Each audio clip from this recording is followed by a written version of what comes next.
in my district, we grow a lot of corn and we have a lot of pork. And when China has 6% of the pork and beef markets, and then a tremendous amount of our soybeans go and our corn, you name it, this becomes a bit of a problem. You mentioned Africa a while ago, that we got to diversify. We all understand we have to diversify. Our biggest problem with going into Africa is the infrastructure, supply chain infrastructure. Can you elaborate on that a little bit? I mean, I think of our dairy, I think of our pork industry, our cattle industry. You need refrigeration if we're going to go into Africa and other countries. And as you noted, that it's really their next step on that food chain of what they want to buy.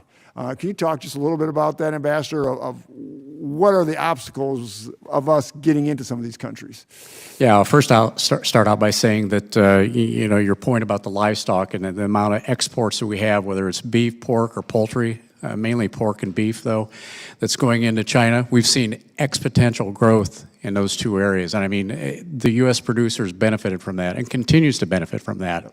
But again, they're trying to replace us on the pork side at least. When I look at Africa, I look at infrastructure, yeah, it's very lacking. There is no cold supply chain. Nope. We've seen very little investment in many countries across Africa. I was just in Sudan, as I said, about a year ago.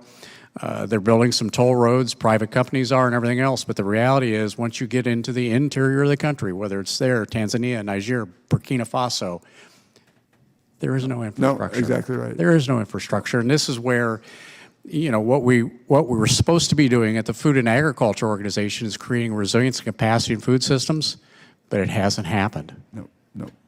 No, and I just want to quick note this. I got a Fridge Act that sort of goes down this path that we can use some of these dollars from the different export things that we have, FMD and so forth. But with that, I yield back.